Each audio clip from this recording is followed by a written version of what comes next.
우리 오늘 말씀은 디모데후서 2장 말씀인데요. 우리 먼저 함께 읽어볼까요? 그러므로 나는 하나님께서 택하여 주신 사람들을 위해서 모든 것을 참고 있습니다. 이것은 그들도 또한 그리스도 예수 안에 있는 구원을 영원한 영광과 함께 얻게 하려는 것입니다. 이 말씀은 믿을만합니다. 우리가 주님과 함께 죽었으면 우리도 또한 그분과 함께 살 것이요, 우리가 참고 견디면 우리도 또한 그분과 함께 다스릴 것이요, 우리가 그분을 부인하면 그분도 또한 우리를 부인하실 것입니다. 우리는 신실하지 못하더라도 그분은 언제나 신실하십니다. 그분은 자기를 부인할 수 없으시기 때문입니다. 아멘. 오늘 말씀의 제목은 무엇을 믿고 살 것인가? 무엇을 믿고 살 것인가? 입니다.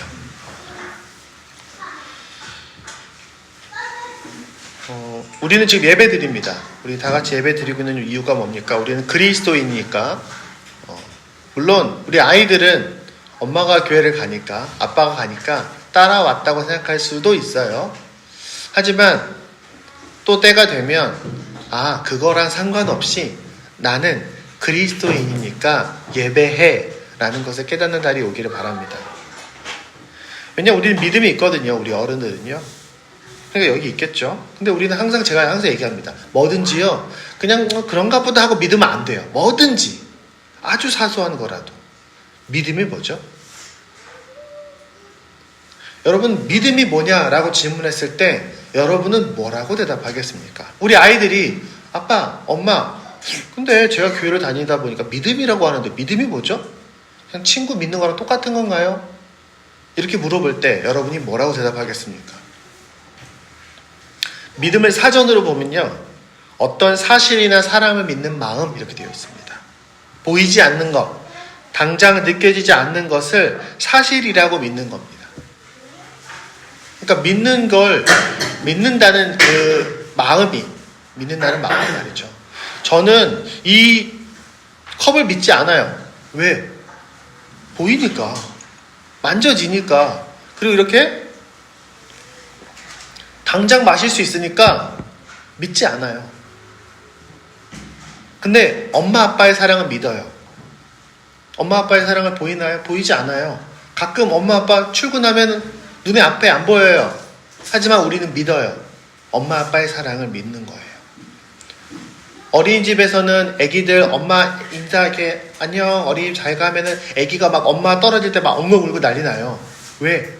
아직까지 그 엄마 아빠의 사랑과 눈에 보이지 않아도 항상 나를 사랑하고 또 만날 거다라는 그 믿음을 아직 깨닫지 못하기 때문에 그런 거예요. 그런 걸 이제 애착이라고 하죠. 그래서 사람이 다른 동물과 다른 것이 바로 믿음입니다. 그 유발 하라리의 책 중에 호모 데우스라는 책이 있습니다.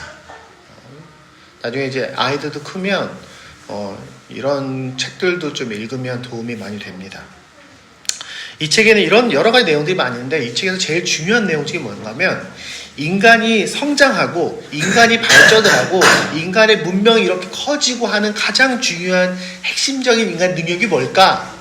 이 책에서는 이렇게 말하는 겁니다. 인간은 보이지 않는 추상적인 것을 믿는 믿음의 능력이 있더라. 이 믿음의 능력 때문에 이 세상이 이렇게 바뀐 거다라는 거죠. 사람들은요, 신을 믿어요. 보이지 않는 신이 있다고 믿는 거예요. 꼭 하나님만 믿는 게 아니라 세상에 종교가 많잖아요. 국가를 믿어요. 국가가 있죠? 동물들은 국가를 믿지 않아요. 여러분, 우린 돈을 믿습니다. 사람들은요. 근데 돈은 사실 눈에 보이지 않는, 자본이라는 건 눈에 보이지 않아요. 권위, 계급, 이거 눈에 보이지 않는 겁니다. 근데 사람들은 이런 걸 보고 믿기 때문에 얻고 싶어서, 빼앗고 싶어서 전쟁을 하고 나라를 만들고 권력을 쟁취하기 위해서 사람들과 싸우고 하면서 이 세상이 변화하고 있는 겁니다. 우리 집에 만약에 고양이 있다고 아무리 고양아 걱정하지 마, 네 이름으로 통장 계좌에 많은 돈이 있다라고 말해줘도 몰라요. 그런데 그럼 믿음은 어디서 왔을까? 인간은 이 믿는 믿음, 인간이 보이지 않는 것을 믿는 믿음은 어디서 왔을까? 물론 성경에는 세상에서는 많은 얘기들을 합니다. 인간이 어떻게 이런 능력을 갖게 되는지에 대해서는 인문학에서 많이 말을 합니다. 하지만 성경은 이렇게 말합니다. 하나님이 사람을 처음 만드셨을 때 보이지 않는 하나님을 깨닫고 믿을 수 있도록 인간에게 특별한 능력을 주셨다는 거예요. 다른 동물들과 똑똑하고 뭐 이게 아니라 보이지 않는 하나님을 있다고 믿고 인지하고 그와 소통하려고 하고 뭔가 하나님과 함께 하려고 하는 그런 열정을 우리 안에 주셨는데 그게 바로 믿음입니다. 그것이 사람으로 하여금 보이지 않는 것을 믿는 믿음의 힘이 됐다는 거예요. 그래서 하나님은 사람이 사람들을 서로 신뢰하고 그리고 하나님을 믿을 수 있는 능력을 하나님에게 주신 거라는 거예요. 그래서 이거 되게 영적인 겁니다. 친구들 여러분 다 믿잖아요. 아이들 설교 때도 그 얘기 잠깐 했는데요. 아이들은 점점 자라다가 이제 중학생쯤 되면은 친구에 대한 전폭적인 신뢰가 생깁니다. 그게 청소년기의 가장 중요한 특징이에요. 어쩌면 부모보다 더 친구를 믿고 신뢰해요. 그 신뢰하는 그 마음, 그게 어디서 왔냐? 아이들이 그 자라면서 어디서 그런 신뢰가 생기냐? 하나님이 주신 능력이에요. 뭐 하라고?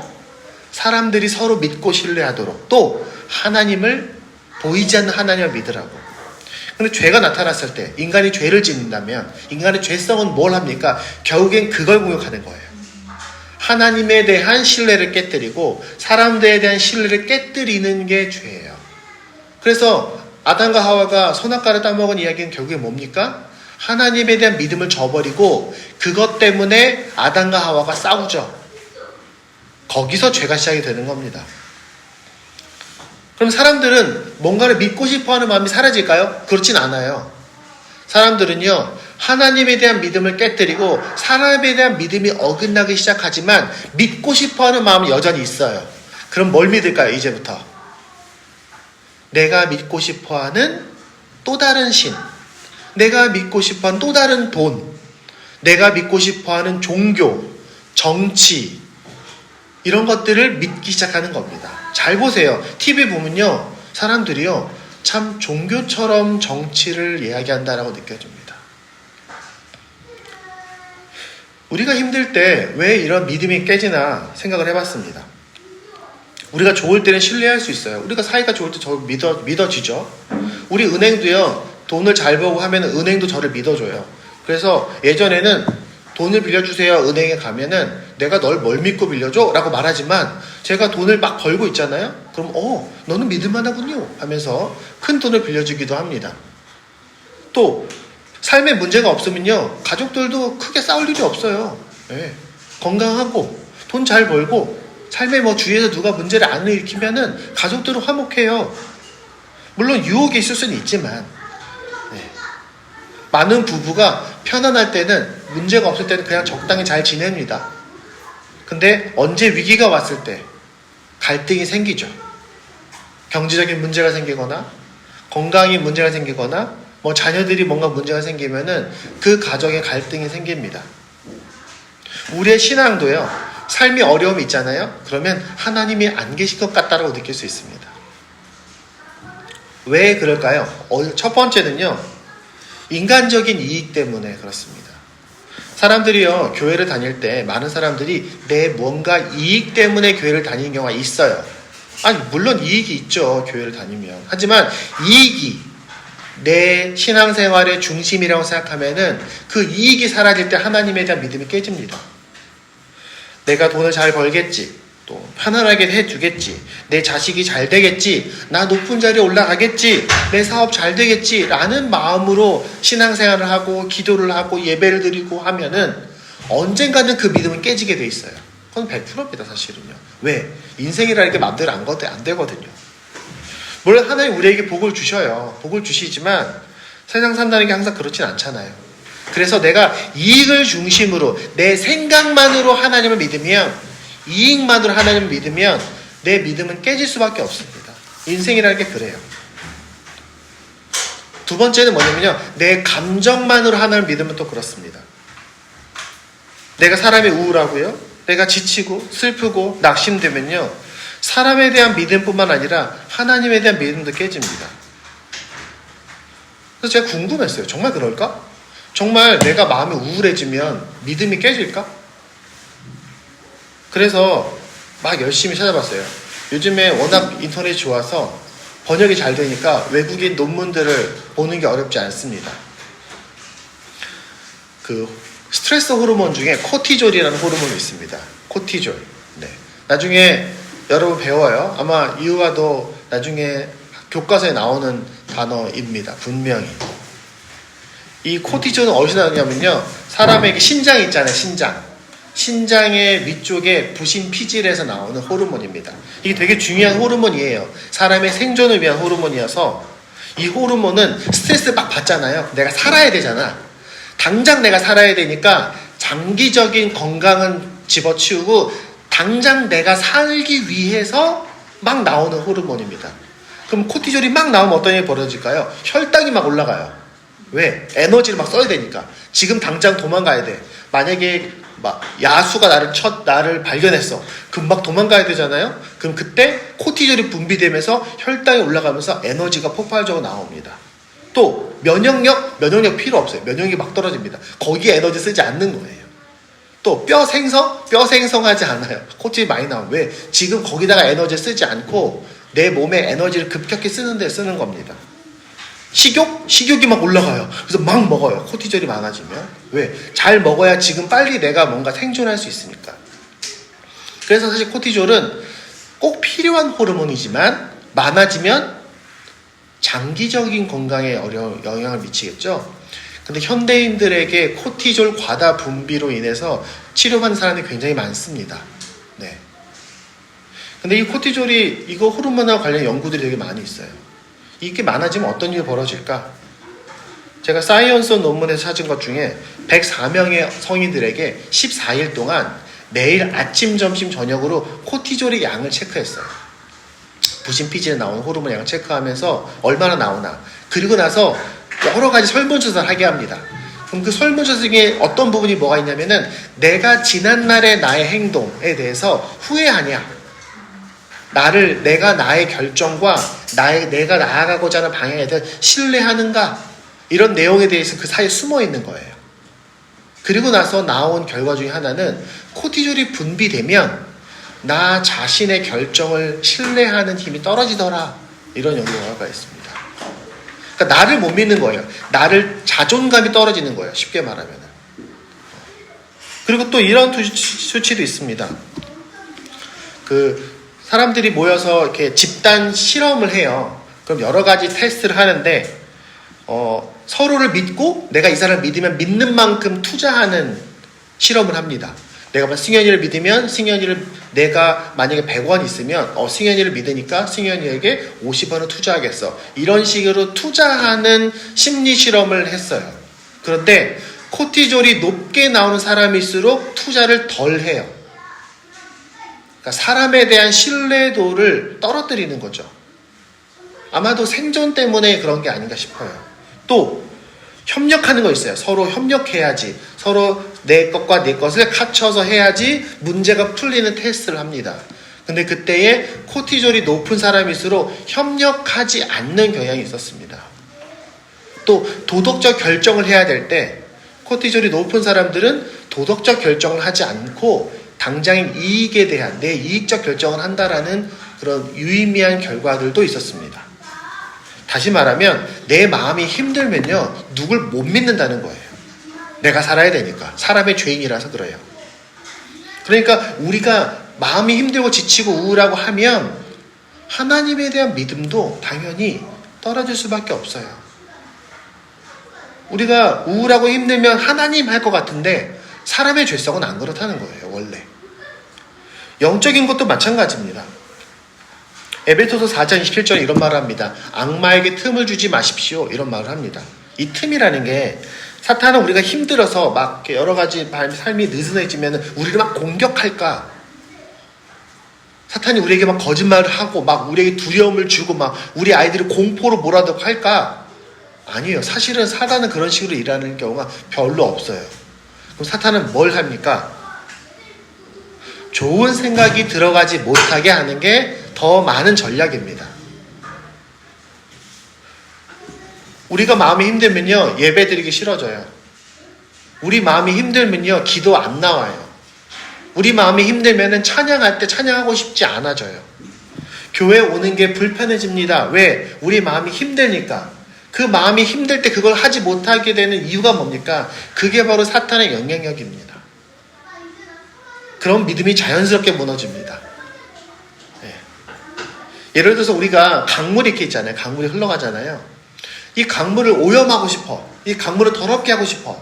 그러면 첫 번째 제일 쉬운 방법이 뭡니까? 더러운 물을 막 흘려보내면 강물이 더러워지겠죠? 꾸정물을 막 집어넣으면. 근데 꾸정물 흘려보내는 것만으로는 강물을 더럽게 할 수가 없어요. 왜? 강물은 계속 흘러가니까.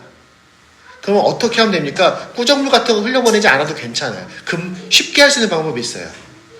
위에 상류에서 내려오는 맑은 물을 끊어버리면 돼요. 그러면 강물은 정체되고 그러면 자연스럽게 물은 썩게 됩니다. 우리나라의 광들에 꽤 많은 보드를 한때 설치해서 문제가 많았잖아요. 그거 너무 당연한 거예요. 물을 가둬놓으면 당연히 썩습니다. 그래서 한여름에 이렇게 좀 고여있는 데 강에 가면 정말 두껍게 녹조라 때가 있는 걸 우리는 볼 수 있습니다. 우리 영혼도 마찬가지예요. 우리의 삶이 어려울 때 우리를 지켜내는 건 어딘가로부터 흘러오는 좋은 영향력들입니다. 예배고 교회고 말씀이고 기도입니다. 그게 끊어지면 자연스럽게 무너지는 거예요. 정리하면 사람이 이익을 따라 신앙생활을 하거나 마음이 힘들면 스트레스가 되게 많으면 그래서 믿음이 줄어들 수 있다는 거예요.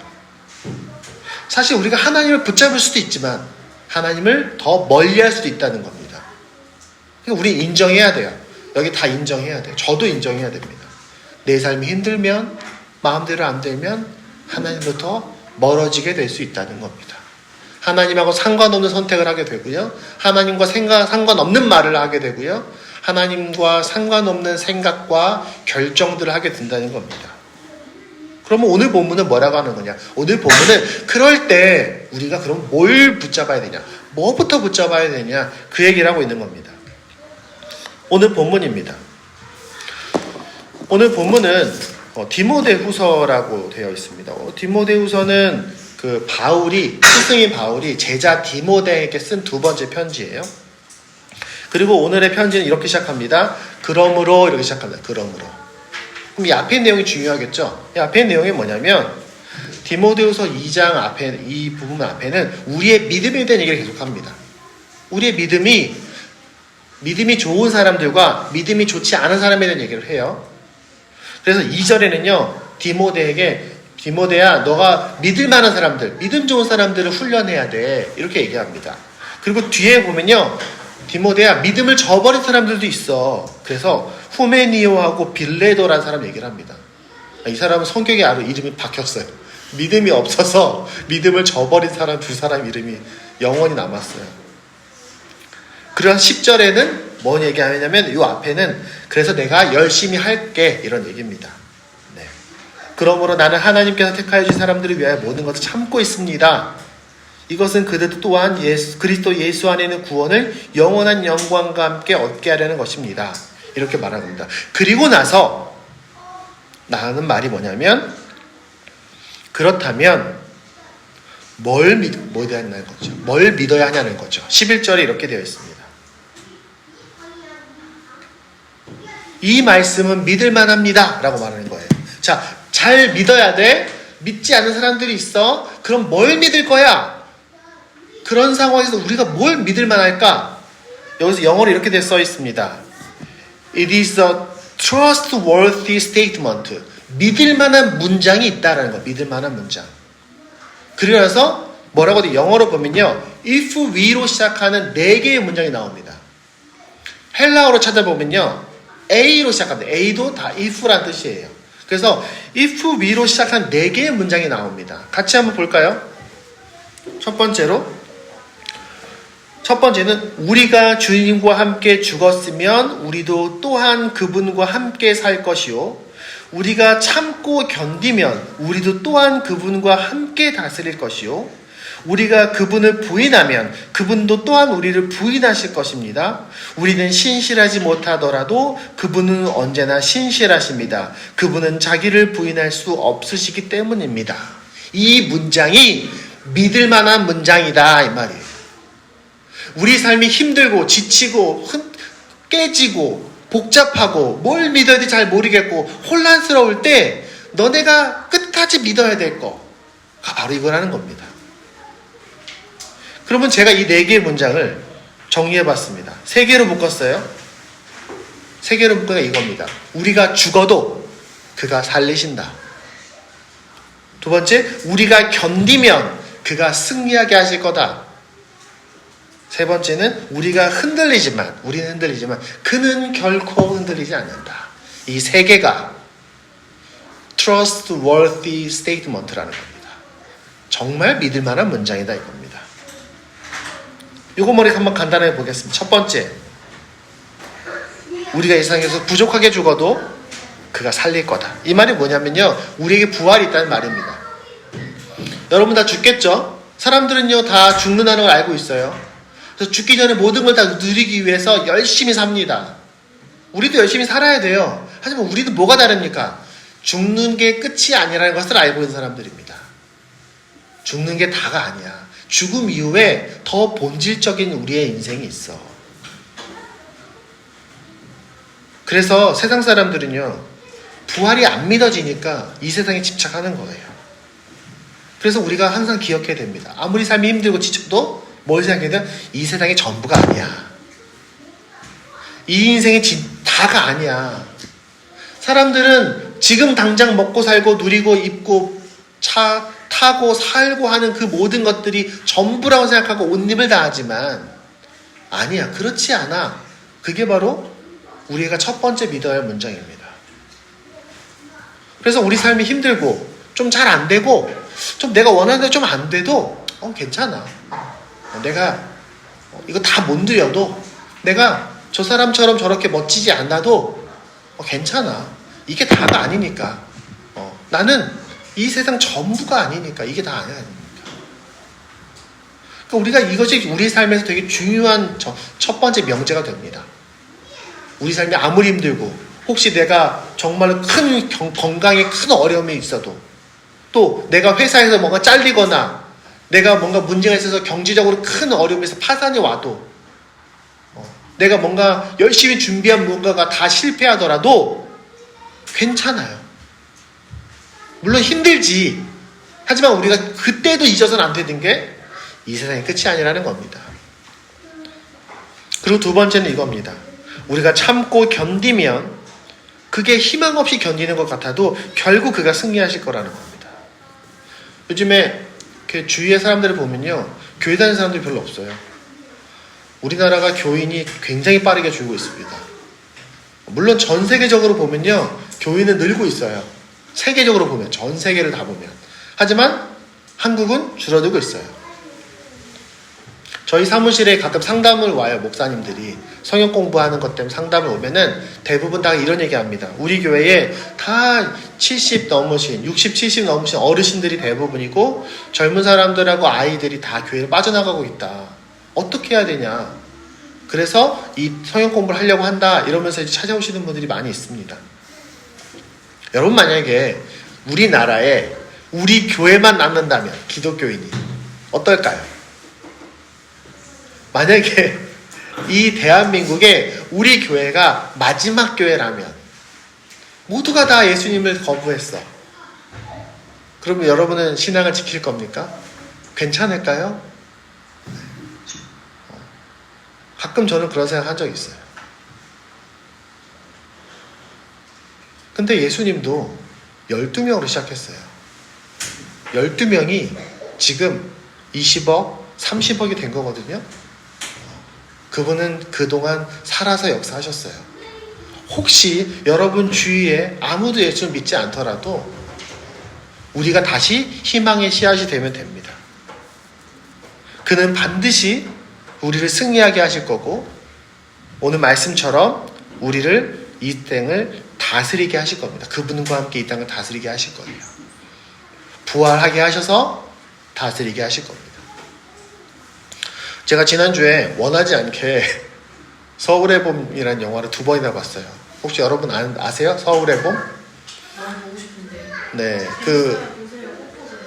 예전에 12.12에 관련된 영화입니다. 저는 별로 보고 싶은 생각이 없었는데 우리 저기 대표님이 그거 꼭 봐야겠다고 하셔서 어쩔 수 없이 제가 같이 가서 보고. 아직도 하죠?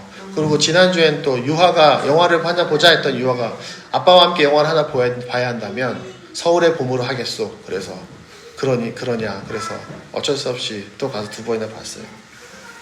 옛날에 책으로 다 봤던 건데 또 책으로 본 거를 다 책이나 이런 뉴스나 문서로 보던 걸 또 영상으로 보니까 또 좀 많이 다르더라고요.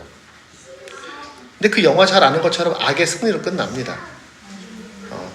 마지막에 영화 속에서 뭔가 열심히 신념을 지켰던 사람들은 전부 다 고통 속으로 빨려 들어가고요. 그 다음에 마지막에 이렇게 흑백산이 쭉 나오면서 뭐 다 아는 내용이니까 거기에서 그렇게 그 나라를 쿠데타를 했던 사람들은 모두가 다 굉장히 높은 돈과 명예를 다 누리는 것처럼 나옵니다. 그래서 영화 끝나면 좀 찝찝한 마음이 들어요. 그래서 유아에게 나중에 끝나고 이제 같이 햄버거를 먹으면서 그 뒤로 그 사람들이 결국엔 어떻게 되는지에 대한 얘기를 해줬습니다. 하나회 해체부터 시작해서 우리는 그 뒤에 역사를 알고 있어요. 그 2명의 대통령이요 나와요. 거기서 2명의 대통령이 나옵니다. 하지만 결국 그 2사람 다 감옥 가죠. 그리고 둘 다 사형 선고까지 받습니다. 그만큼 잘못했다는 거죠. 물론 나중에 나오긴 합니다. 그들도 많은 돈을 얻습니다. 비자금을 많이 모읍니다. 하지만 결국 또 추징금과 사회적 비난을 받아요. 네. 그리고 또 우리가 아는 것처럼 40여 년이 지나서 지난 금요일 기준 1287만 명이 그 사람들의 행동을 영화로 만든 것을 보고 기억하고 그것을 또한 서로 이야기하는 것을 경험하게 됩니다. 그 사람들은 이제 세상에 없지만 물론 그 사람들 얘기할 수 있죠. 그 사람 결국에는 자기 수명 다 하고 즐길 거 다 즐기고 죽은 거 아닙니까? 하지만 우리는 알고 있어요. 저는 천국에서 그분들을 만나지 않을 거라고 확신합니다. 그게 가장 정확한 결론 아닐까요? 하나님은 결국 우리를 승리하게 하실 거예요. 가끔 우리가 절망 가운데 느껴지고 가끔은 정말 우리가 이렇게 뭔가 의미 없는 인생을 살고 있는 것처럼 느낄 수 있습니다. 하지만 우리가 하나님을 믿고 하나님과 함께 그냥 열심히 성실히 살아간다면 결국에는 깨닫게 될 거예요. 그가 승리하셨구나. 그리고 그 승리에 우리가 함께하고 있구나. 그리고 3번째는 뭡니까? 우리는 신실하지 못하더라도 그분은 신실하다는 것. 신실하다는 말은 믿을 수 있다는 거예요. 우리가 믿을 수 없기 때문에 우리가 가끔 믿음직하지 못하기 때문에 사람들을 불신하기도 하고요. 하나님을 불신하기도 합니다. 그래서 많은 사람들이 이렇게 거짓말을 많이 하는 사람들은 당연히 다른 사람들을 못 믿어요. 왜냐하면 내가 나를 못 믿기 때문에. 성경은 말합니다. 네가 좀 부족해도 괜찮아. 하나님은 너를 절대로 포기하지 않아. 그것이 바로 우리가 기억해야 할 3번째 문장입니다. 우리가 만약에 보이지 않는 벽을 두고 사람들이 서로 뒤에서 밧줄을 당기고 있다고 해봅시다. 보이지 않는 벽을 두고 그러면 우리가 벽을 당기고 있으면 그 사람이 그 끈을 놓으면 우리 넘어지겠죠. 그러니까 우리가 서로를 보이지 않고 밧줄을 당기고 있으면 반대편 사람을 신뢰하는 것이 필요합니다. 그런데 하나님은 보이지 않아도 절대로 그 밧줄을 놓지 않으신다는 겁니다. 우리가 아까 봤던 그 어린이 예배 마지막 그림과 비슷하다고 할 수 있어요. 우리가 죽는 순간까지 죽음 이후에도 하나님은 우리가 거부하지 않는 이상 내가 좀 부족하고 내가 좀 잘나지 않고 내가 좀 실수도 많이 하지만 그렇다고 해서 하나님이 우리가 하나님을 포기하지 않으면 하나님은 절대로 우리를 먼저 포기하지 않으십니다. 왜? 우리의 그 모든 부족함을 위해서 예수 그리스도의 십자가의 보혈의 은혜가 우리를 살렸기 때문에 그렇습니다. 말씀을 맺겠습니다. 아까도 잠깐 얘기했는데 우리 싱어게인에서 우리가 한 번 쓴 버전, 저도 본 적은 있어요. 우리 홍의사 군이 1등을 했어요. 네. 그때 선교사님이 오셔서 더 의미가 있었던 것 같아요. 선교사님이 오셔서 마지막 노래가 바람의 노래라는 노래예요. 조용필 씨 노래거든요. 제가 되게 좋아하는 노래입니다. 근데 그 홍의사 군도 그걸 선택하고 아버지도 그 노래를 추천하셨대요. 근데 그 바람의 노래에 보면 이런 가사가 나와요. 보다 많은 실패와 고난의 시간이 비켜갈 수 없다는 걸 우린 깨달았네. 가사가 참 좋은데 저도 이 가사 이 부분이 제일 좀 와닿았던 가사였어요.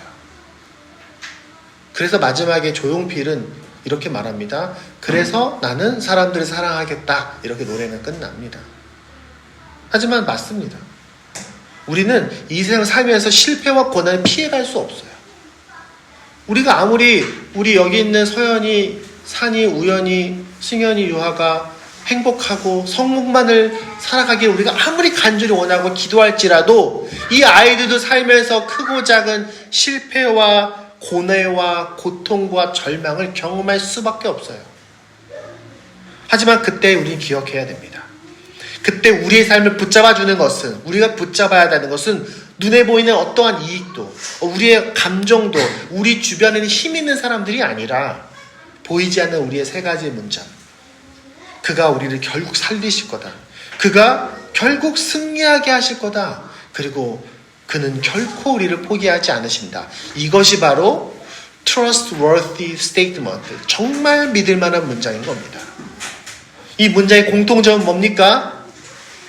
내가 아니라 하나님이 그렇게 하신다는 겁니다. 그 하나님을 믿고 또 한 주간 승리하는 우리가 되기를 바랍니다. 기도하겠습니다. 우리가 기도할 때에 하나님, 우리가 살면서 당연히 어려움이 있습니다. 답답함이 있습니다. 그럴 때마다 우리가 이 세 개의 문장을 붙잡게 해주십시오. 이 세상의 끝이 아니고 우리가 반드시 부활하여서 그때 우리가 승리를 거머쥐게 될 거라는 것을, 그리고 이 땅을 살아가는 그 모든 과정에서도 하나님은 언제나 우리와 함께 하시며 우리를 붙잡고 계심을 우리가 믿을 수 있도록 도와달라고 함께 기도하겠습니다.